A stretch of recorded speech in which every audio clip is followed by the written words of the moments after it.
Okay, good afternoon, ladies and gentlemen. Welcome to the KTEM radio talk show on 1400 on your AM dial.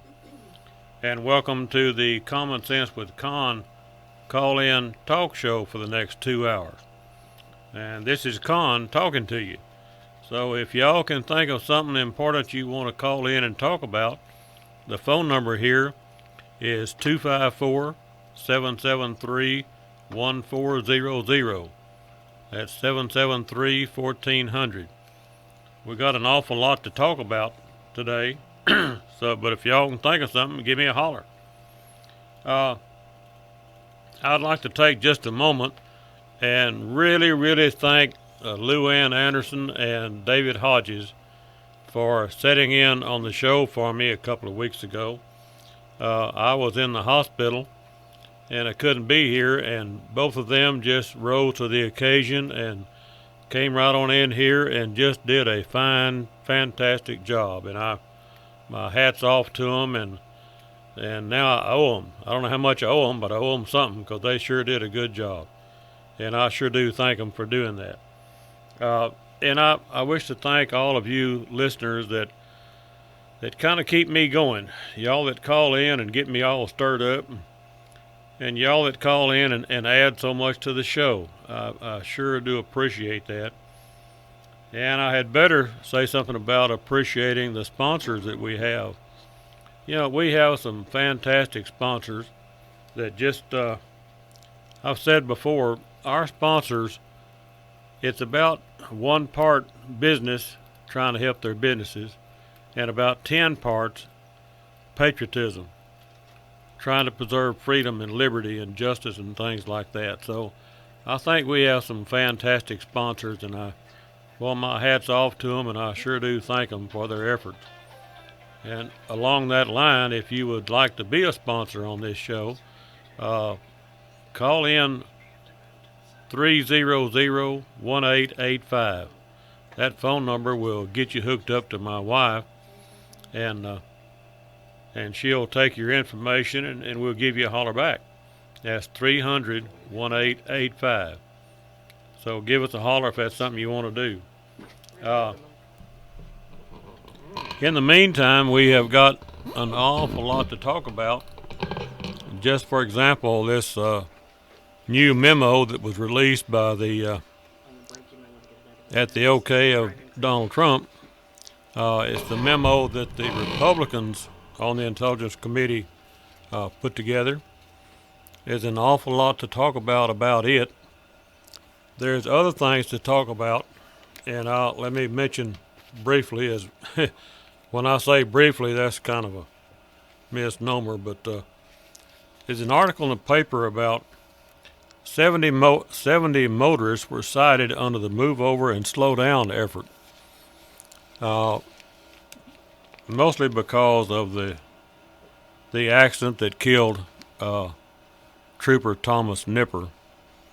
Let me say about Trooper Thomas Nipper, I did not know him that well, but he stopped me twice over on Loop 363. And let me just say that he exemplified a peace officer, not a revenue collector. And I really did appreciate him and his just the way he meets the public, the way he handled me, for example. And let me say, I was stopped just the other day by another trooper. I think he's with the License Weight Division, John, and I forgot his last name. I'm sorry, but he was very courteous, very common. You know, he just walked up and we had a good conversation, and he was a gentleman. You know, he didn't act like he was scared to death of me or anybody else.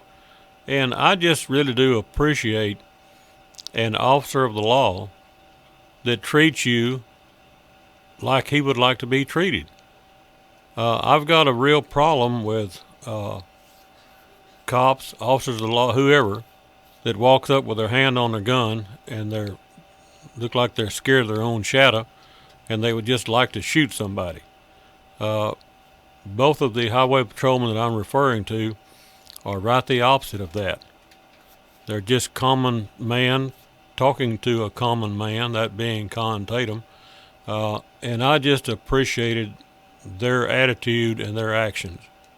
Enough said about that. But back to the thing about the new law about slow down and move over. That's just common sense. When you see a cop with someone pulled over, don't pass them doing 75 miles an hour. Slow down, because you don't know when that somebody's going to step out for some reason. You don't know what there might be a problem with someone with a flat tire or all kind of things. I think we got a caller done called in here. Yes, caller, go ahead.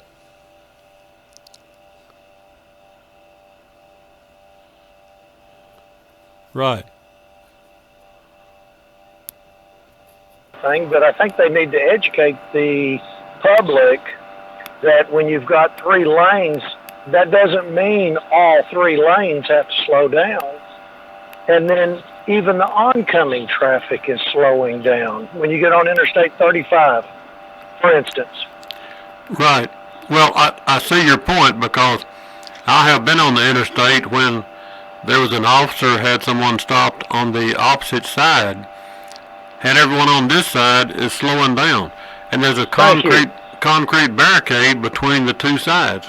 What are you slowing down for? Yeah, it's education, and it's like they think that they see an officer pulling somebody over, that they have to slow down, but they don't realize that if they would just merge into the left lane and get over. But then again, you have the officers, and right there between Temple and Belton, you've got an officer that has someone pulled over in the right-hand lane, over in the right-hand side. Well, they're pulling people over 2 or 3 at a time. But now you got another officer that somebody pulls into the center and stops in the center lane.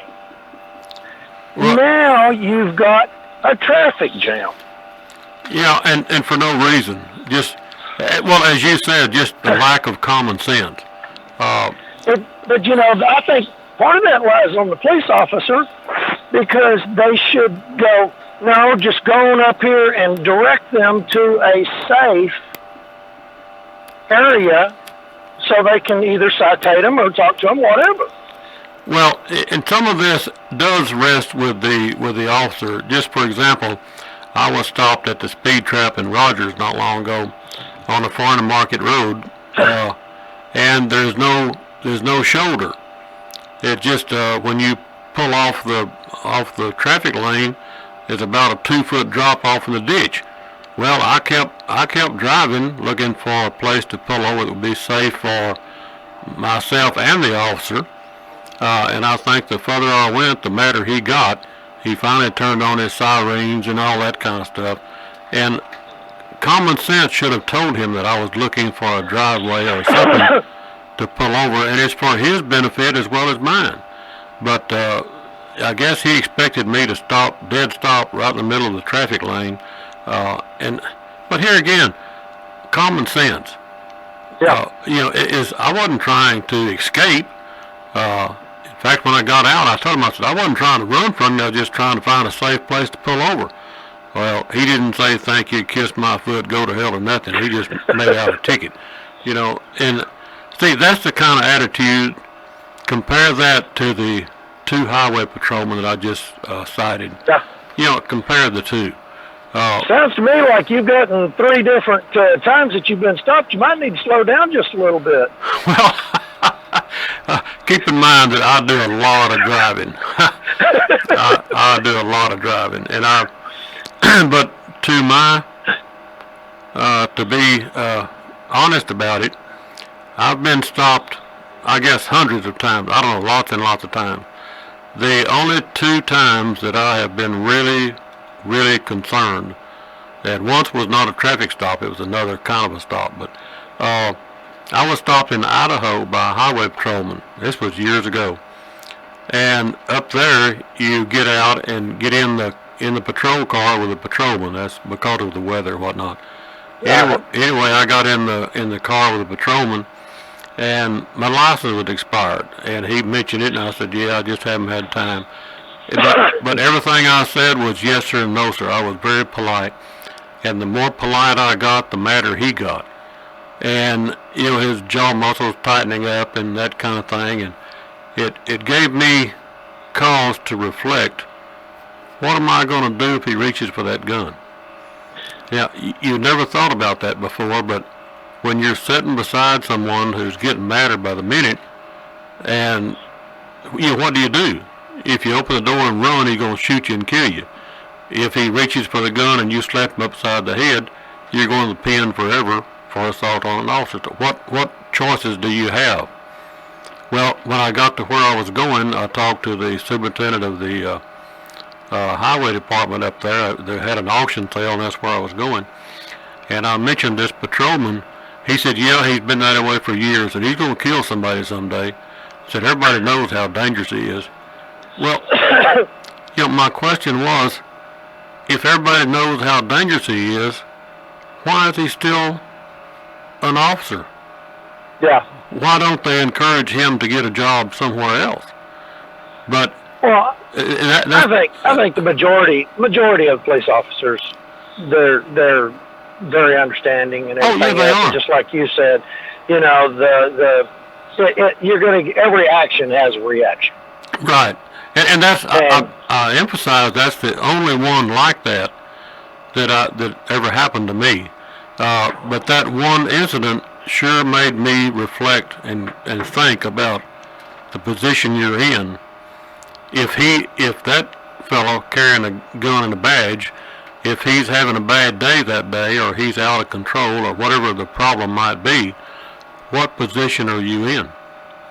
I think that's going to be one of those, you're either going to make a choice to escalate or defuse. Yeah, and, well, you can't just leave. No, you can't, but, I just don't think that would be a situation but like you said, if it's known. Well, that was what I left with, was the fact that this highway superintendent said, yeah, he's been that way for years, that he's going to kill somebody someday. That was common knowledge. Why is he still carrying a gun and a badge? This is correct. And I emphasize, we're talking about 1% of the cops, or 2%, whatever that is, but it's the minority. The vast majority of them are good, sane, sensible people. Oh, yeah. But all it takes is one to really ruin the image of the whole bunch, Well, and then you got the hothead that's driving down the road and wants to just cause conflict. So, yeah. Where you at? They're always armed for conflict. So that street goes both ways. Well, and back to the dead patrolman, Tom Nipper. We had a good conversation when he stopped me, and he explained something. He said, we're taught to kind of analyze who we're stopping. Said, because some people they'll try to act like they're your best friend and all that kind of stuff. Then others are just honest, but there are those who they're visibly a threat. And they're nervous. Yeah, and we were talking about something. Yeah, we were talking about that, and he was just really a good guy, and I hated to see him killed. I hate to see him killed for his family's sake and for my sake as the driving public, because we need more people like Tom Nipper. Yep. And the patrolman that stopped me recently, John, whatever his name is. Anyway, I appreciate your call, sir. Don't forget the phone number. Okay. And give us a holler back sometime. Thank you. You have a good day. Okay, something else I want to mention about the rules of driving, the move over and slow down law. Something I have noticed here lately is the the absence of respect, common sense, courtesy, etc. in the driving public. We, used to, if you pull over on the shoulder, if you're driving slower and you let somebody pass, when they pass, they'd hit their hazard lights or something. In other words, they're saying thank you. And now you very seldom see that anymore. I was pulling a feed trailer recently, and I pulled over, and every car that passed me hit their hazard lights and thanked me for pulling over. And it made me realize how rare that is nowadays. Something else that I have noticed is we need to go to break, according to my producer here. So I better shut up and let's go to break. Y'all stay tuned, and we'll be right back. Okay, let's talk about some Chinese food here, folks. If you want to talk about some good food, Dynasty Chinese Restaurant is the place for you to go. You'll always receive super customer service and delicious food at Dynasty. It's a Temple favorite for a dine-in, buffet, takeout, or delivery. Dynasty is family owned and operated. They are strong believers in freedom and liberty and are avid supporters of this show. So give them a call at 778-4434, 254-778-4434 to make a reservation, or just take your better half out there for a date night, or just a place to order for delivery for that quiet night at home after a long day. Or if you're more tech savvy, I guess, than me, place your order online at www.dynastychineserestaurant.com. They're located at 2501 Airport Road in Temple. 2501 Airport Road in Temple. You can also visit them on Facebook at Dynasty Delivery. Okay, folks, Academy Paint and Body. That's owned and operated by some very patriotic people that are strong supporters of this show. Now, I say that because I go in there and visit with them for a minute, and they say, let me get a checkbook. They offer a full and complete paint and body shop with free estimates and 45 years of combined experience. They know how to fix your car. They offer roadside assistance 24/7, emergency service, including towing. You know, should that dadgum deer run out in front of you and you hit them at midnight or whatever, maybe your teenager gets in a jam or whatever at work, they offer roadside assistance, tire changes, even car lockouts. When you lock out your keys in the car, well, give them a holler and they'll come out there and help you. They got a wrecker. Whatever the problem is with your vehicle, they'll work hard to help ease the frustration. Get your vehicle repaired and back on the road. Give RC and Lance a holler at Academy Paint and Body. Their phone number out there is 982-0047. That's 254-982-0047. Now, they're located at 20020 North Highway 95. That's in Little River Academy. So give them a holler, and they'll get your car fixed up.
Okay, folks, here we are back on the air with the Common Sense with Conn call-in talk show. If y'all have something to say, well, the number here is 773-1400, and I think we have a caller on the line that wants to talk. Yes, caller, go ahead. Hey, Mr. Conn, how are you, sir? Well, I'm doing all right. I woke up this morning. I was able to take nourishment and sit up and talk with things like that, so I guess everything's all right. Absolutely. My grandpa used to say, I fogged the mirror, everything's got to be good. There you go. There you go. Let me brief background. We've talked in the past. I'm normally busy on the weekend with kids fishing and a bunch of other stuff. But I've been I've been in and around officers, cops, law enforcement, military folks since about 35 years. I've been an officer since 28 January 1998 until December of 08, and I'm disabled now. But you guys, the percentage of the people we're talking about is not nearly as low as you guys think it is. I'm trying to be nice. Well, it's a sad fact. I was taught to respect them. You know, we're the white hats. We're the good guys. If you get in trouble, talk to an officer. Yeah. You know, it's hard to talk to an officer when they're riding around in air-conditioned cars with their windows rolled up all the time. Yeah. The first thing that went wrong was we took the officer out of the community and put him in air-conditioned vehicles where they don't deal with the public anymore. Yeah, with the windows darkened so much that you can't see who's in the car. Correct. We've created a separation between the public who pays the salaries to the cities and the cities pay the officers. Even in the sheriff's departments who's elected, it's not near as good as people think it is. We were actually taught in the academy in 96, 97 to everybody out there is guilty. It's your job to find it. So with that mentality going into this, I mean, you can take a good cop and in a short amount of time, you can turn that individual into one of the guys we're talking about. Well, isn't it sad that they're being taught that way? And I remember your call before, and I appreciated and enjoyed your call before when you called, because you're putting things in perspective. We have this. Well, we hear every day someone says, "Well, they put their life on the line for us every day." Recently, some representative was talking, maybe a news commentator, I don't know, talking about the FBI. Said, well, there's 90,000 of them, and they put their life on the line for us every day. You know when the last FBI agent was killed in the line of duty? There was one. No, sir, I really don't, but it's been a while ago. Well, it has. It was in Arizona. A lady FBI agent was killed, and you know who killed her? A fellow agent. So, and that's the first FBI agent I've heard being killed in years and years. And I'm not downplaying that, but I'm just saying, let's keep it in perspective. This year, last year, there was 122 officers killed in the line of duty, car wrecks, etc. 44 were killed feloniously. In other words, shot during a bank robbery, whatever it might be. So 44 was killed feloniously last year. That's out of 700,000. Do the math, folks. You know, and I'm not belittling what they do, but I'm just saying, every day you hear about them laying their life on the line for us, etc., and you hear that so much that I guess it's got every cop out there scared half to death to wake up and put on a uniform every morning. Well, that's just not true, you know. And that's absolutely correct. Yeah, when training officers are teaching them, oh, you have to approach the car with your hand on your gun and tell them to remain in the car and keep the hands on the steering wheel. Oh, you know, and just compare that to the patrolman that stopped me last week in Belton. You know, I got out of the pickup with my insurance in one hand and my driver's license in the other, and he was very friendly. I walked back and talked to him, and it was just a nice thing. But once before, I got stopped by a city cop here in Temple, and I did the same thing. Got out with my driver's license and my insurance card, and he acted like he thought I was going to kill him. Well, do you think I'm going to shoot you with my driver's license? What are you scared of? And that kind of attitude makes me think less of them. Well, that's another misconception everybody has. That's another thing that we were taught in the academy. Don't let the person out of the vehicle. Why? If you have to get on your PA speaker and tell them to remain in the vehicle with their hands visible. But why? See, they didn't give us a real reason. They always fall back on this officer safety crap. When I was younger, and I'm going to my 40th high school reunion's first meeting for our later this spring reunion today over at Clem's in Temple. But when we're being taught these kind of things and the public doesn't know that, Belton BPD has a really good force. They got a decent chief. They got a bunch of great guys. The SO's not bad. I mean, those guys have been around a while. And we have some decent law enforcement around here. Oh, yes, but we do. When we're being taught from the academy on that certain things, like don't get out of the car, officer safety, everybody out there is guilty. It's your job to find it, stuff like that, which is being promoted and pushed. The separation, the class separation is what I guess I want to point out. It's getting worse. It is getting worse, and it's just for example, to inject a little bit, the thing about removing your car and keep your hands on the steering wheel. This officer got on his microphone and shouted out at me as I was standing outside my pickup with my driver's license and insurance card, and he said, "Well, you don't understand. It's for your safety and mine too." And I couldn't help. I said, "Well, when are you the safest?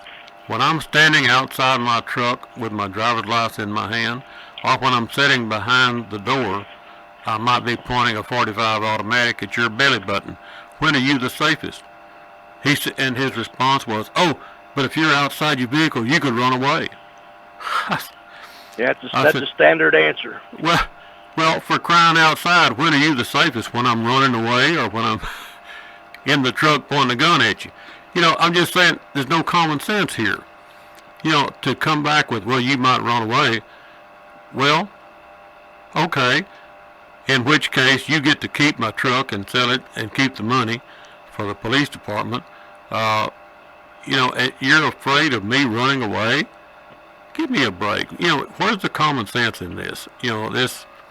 I'm just saying that, and I didn't have this show today to criticize police officers, but I'm just pointing out that there are some really, really fine ones out there, and there's a very few that just really need to be working at some other kind of employment. But the sad fact of the matter, Conn, is the percentage of the ones we're talking about is growing daily, and the good folks are all getting out because, with that kind of mentality being taught to you in the police academy and the separation, we're now going to a lot of departments, even small departments, are going to a 4-year college degree. Well, a 4-year college degree just means you had money to go spend more time in college drinking beer and chasing girls.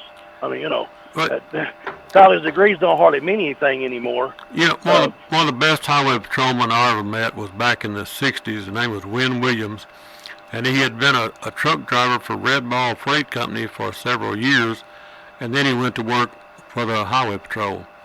He was a good officer because he had some experience out here in the real world. And if I was a police chief, I would not hire a police officer until he had worked in the workplace for several years, because that's how he gains empathy for the people that he's pulling over and stopping. An officer that's been in college all of his life, or high school or college or whatever, and then becomes a police officer, he has not gotten any empathy for the general public who he's dealing with every day. And you need to have some, not sympathy, but empathy.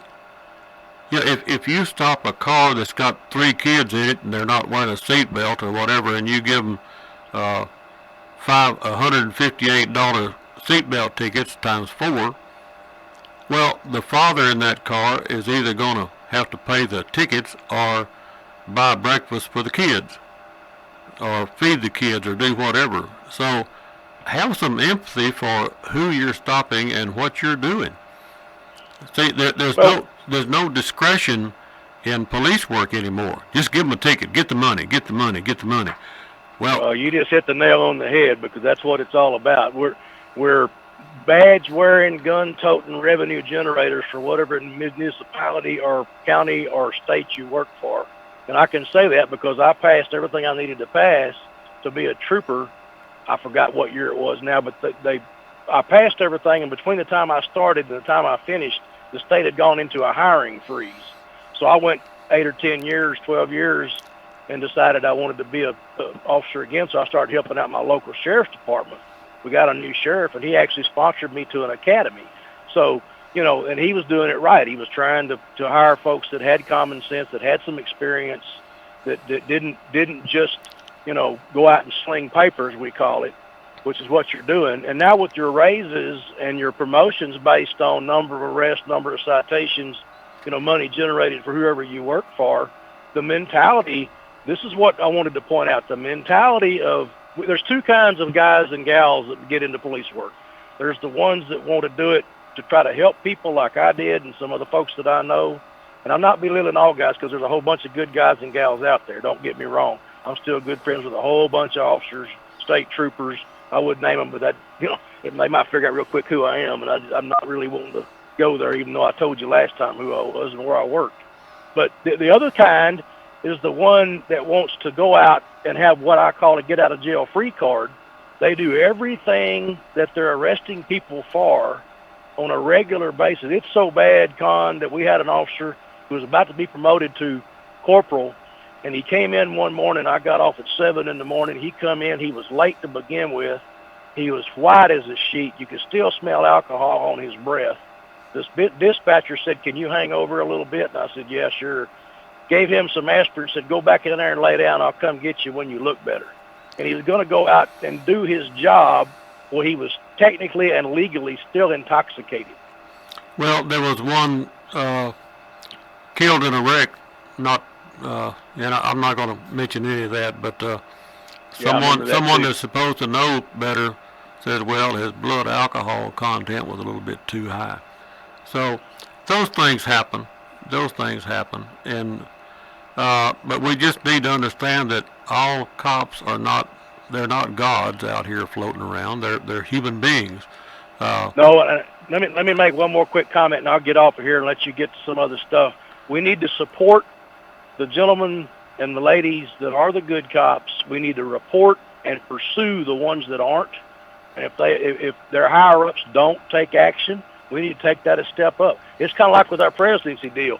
If we don't keep our foot on the pedal, Mr. Trump is not going to be allowed to do what he's trying to do. We have to keep our politicians' foot to the floor, just like we got to support the good cops, the good officers, the good deputies, the good state troopers.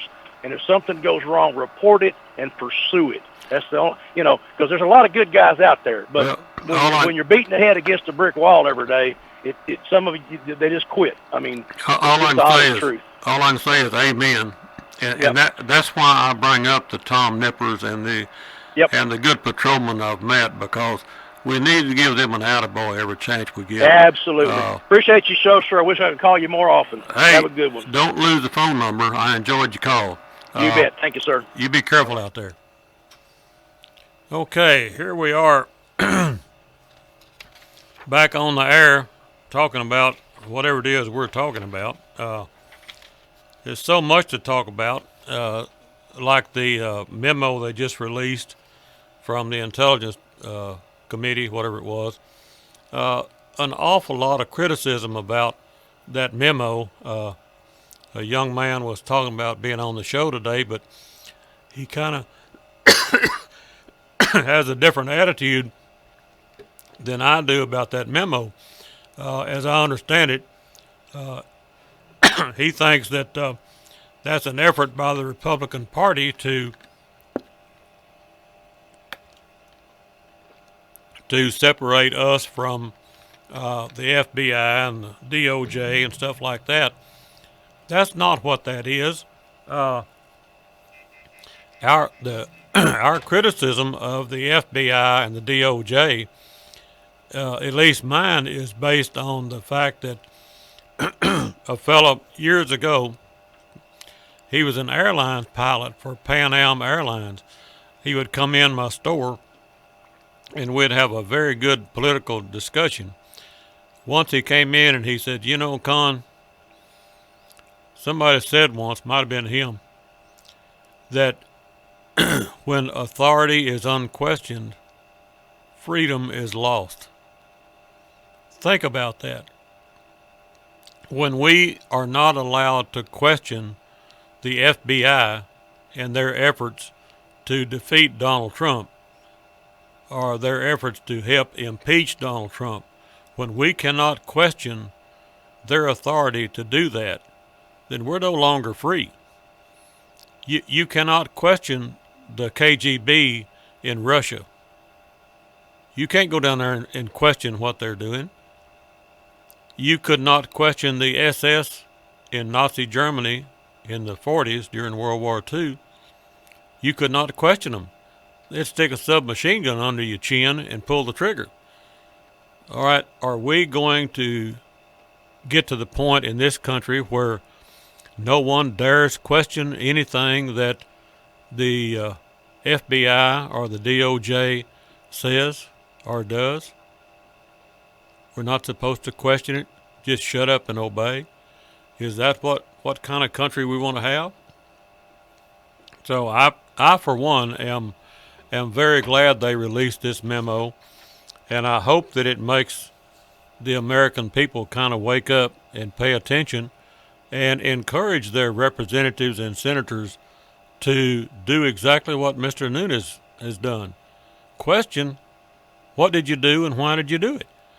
Especially if it involves like this interference with the presidential election and the influence that Hillary Clinton and the Democrat Party had in that situation. And I believe that we got to go to break. And then we got a caller. Caller, hold on just a minute because we got to go to break. We'll be right back. Chickens and peacocks. Asgard Farm Poultry is a family-owned and operated farm located in Lott and in Temple. They raise and sell chickens and peacocks of exceptional quality. These are not hatchery birds. They are highly productive, big, dual-purpose birds, so you can have large, beautiful colored eggs for your family breakfast or a nice-sized chicken for dinner. If you're not local, they ship chicks and hatchlings eggs all over the great state of Texas. They also raise some gorgeous, rare, and endangered chicken breeds. They invite you to learn about them and enrich your flock with these incredible birds while helping to continue these breeds' existence. Ask for Tina Gary, and her number is at 210-215-7610.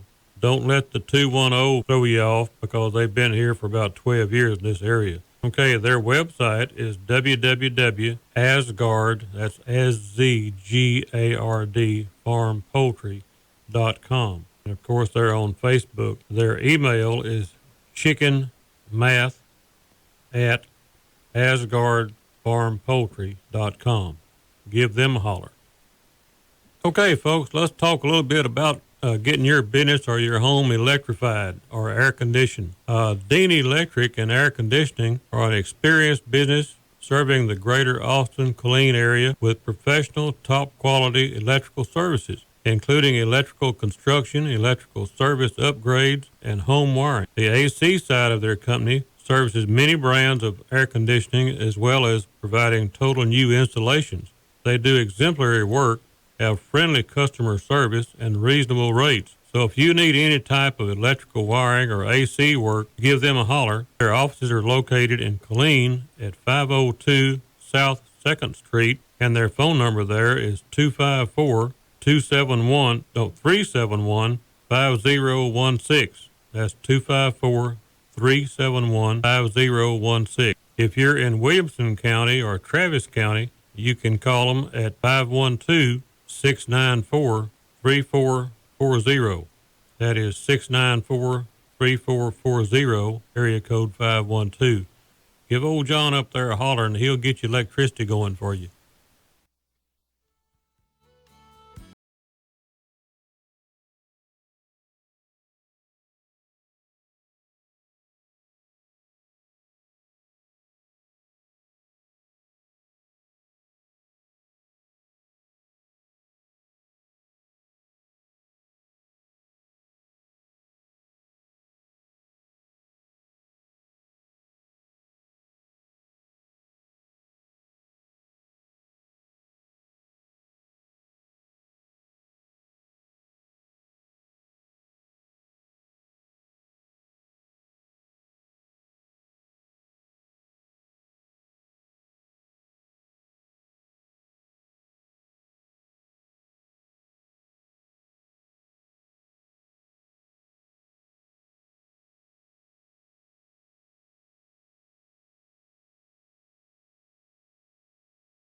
that good old song about being a cowboy, but I guess we better get back to doing some politicking here. And I think we got a fellow holding on the line here somewhere. Yes, caller, go ahead on. Conn, this is Ed. Ed, I know you. What you doing? Well, actually, I'm on my back. I had back surgery on Thursday, so if I'm not making too much sense, just hang up on me. Are you delirious? Most of the time. Well, I thought you was always delirious, Ed. So what's the change? I wanted to talk about this police business that you guys have been talking about because I have some comments at my... You've been one, so I know that you know what we're talking about. As far as I'll start back when I was in the academy, they had told us you're dealing with people. You know, you have to consider that. You can't be harsh was not the word, but that was the inference, and you basically had to be a priest, a social worker, a marriage counselor, and whatnot, because each situation is different, and you have to use your common sense. As far as pulling people over, what I would do, I would always tell somebody we had loudspeakers, and if I had the lights on, I didn't like where they were pulling over, there was too much traffic, because I didn't want to get run over, I would tell them where I wanted to pull over, go forward, turn around the corner, whatever the case was. And this business about shooting people, you know, when I was on the job, the criteria was in fear for my life and as a last resort. And if that element was not there, you'd be in trouble. Yeah, but see, what we're hearing so much on the news now is the officer, I think in Oklahoma, that stepped back and shot a man, 9 times or whatever it was. The guy was sitting in his car under the steering wheel, had told the officer that he had a carry permit. You know, he was trying to do the right thing, and then when he tried to get out his driver's license, the officer shot him, killed him dead right there in his own car. Well, how much of a threat could the guy be sitting underneath the steering wheel and the officer standing right beside him by the door? Well, I'm just saying, in my humble opinion, that officer wanted to kill somebody that day, and he did. And we don't have many of them like that, and I don't want to emphasize that because most of them are really, really good people doing the right thing. But you know, I cite the case of the officer in Ohio where they had shot the older black couple, killed them dead. They were in the car laying there dead, and a local policeman jumped up on the hood and fired 16 rounds through the windshield into the dead bodies. Now, my question is that officer still a police officer? A little bit of overkill. Over here, the verbiage that they use for shooting, for being authorized to shoot, is if they feel threatened. Well, I felt threatened every time I went out on a radio one just because of the place that I worked at. Yeah. I mean, it was the ghetto, and that's what you had to deal with. You couldn't shoot everybody that posed a threat to you, otherwise there'd be a stack of bodies. Yeah, well, and this idea that, as the previous caller said, the training officer telling him that everybody out here is a criminal, it's just a matter of which one we want to stop. Well, what kind of mental attitude is that? If you think that everybody is the enemy, you've got a mental problem. Well, here again, back to the academy. Another thing that they said to us is each one of you guys breaks the law every day. So, you know, we're sitting around looking around at each other, thinking to ourselves, are they following me? But to continue the thought, he said, each one of you will drive 5 miles over the limit, you know, whatever, you know, and use a couple other examples that I can't remember, but it was just the human aspect of it.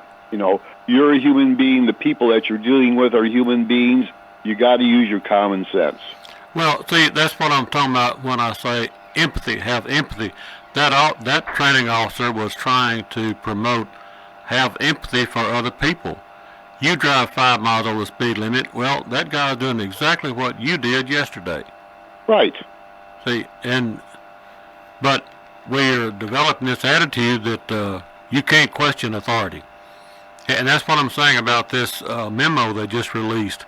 And people say, oh, you can't question the authority of the FBI. Well, when you cannot question the authority, freedom is lost. Beyond the law. And yeah. Now, while we brought up the FBI, look at this business that's going on now with the memo, how things are being concealed, like we don't have a right to know. Right. We, the people, we have a right to know. We want to get rid of the corrupt politicians in office. They're criminals. They need to be treated as criminals and imprisoned as criminals, whatever the sentence is. And why can't we question the fact that Hillary was Secretary of State, dealing with other countries and receiving contributions, if you will, to her foundation, and her husband was giving 20-minute speeches and getting $500,000 for it. Have we ever questioned, was that speech worth $500,000? Payback, or did they buy something else? They were buying influence. That's what they were buying, and that's a crime. That's bribery. That is what that is. But are we stupid enough that we don't realize that when they gave $500,000 to Bill, they got something from Bill's wife, and that would be Hillary Clinton, the Secretary of State. You know, I use the analogy when I go into Walmart or TSC down here, and I buy a pair of Wrangler blue jeans. I give them my $25, whatever it is, and I walk out with the blue jeans. I gave them money and I got something for the money. Are we so naive that we don't understand that when they give Hillary Clinton $500,000 that they got something? Well, there's factions at work here. All the Democrats will defend Hillary and the rest of the Democrats for their criminal actions because they're pitted against the Republicans. Well, and there's a lot of lousy Republicans in office. Here, the fact is, we democratically elected a man to be the president, and them trying to usurp our vote is a crime. And they're talking about killing him now. Flat out talking about, look at all the insults that are hurled at him and his wife, and the threats. Well, and the woman, whatever her name is, that said she thought about blowing up the White House. See, 20 years ago, she'd have been in jail for saying that. Right. But now she's making lots and lots of money singing or doing whatever it is she does. Was that Madonna or somebody? I don't know. But anyway, you've got rap singers, you got Hollywood people threatening to kill the president, that kind of thing, and they're not going to jail. Well, the previous administration, if you would have threatened to blow up the White House under the previous administration, you'd be in jail. You would be, in about a heartbeat, you know. I think for some reason my producer is saying that we got 3 minutes left to do something. So, Ed, I appreciate your call, son. Alrighty. You be careful up there. Okay, you too. You get over that back surgery. Don't go out there and pick up 500 pounds. You be careful. I am very careful right now. Yeah. Well, you just stay in that bed till you get over it. Okay. Talk to you later. You be careful up there. Bye. Bye. Okay, folks, I think we're fixing to go to a break here. If I can talk for about 2 minutes, yeah. Well, I've got something to say, I guess, for 2 minutes. But anyway, I didn't mean to get off into the thing about police work and cops and things like that. But it's kind of the same thing. If you cannot question why you're paying $158 for not wearing a seatbelt, if you don't have the right to question that, then freedom is lost. If we don't have the right to question, did the FBI try to defeat Donald Trump?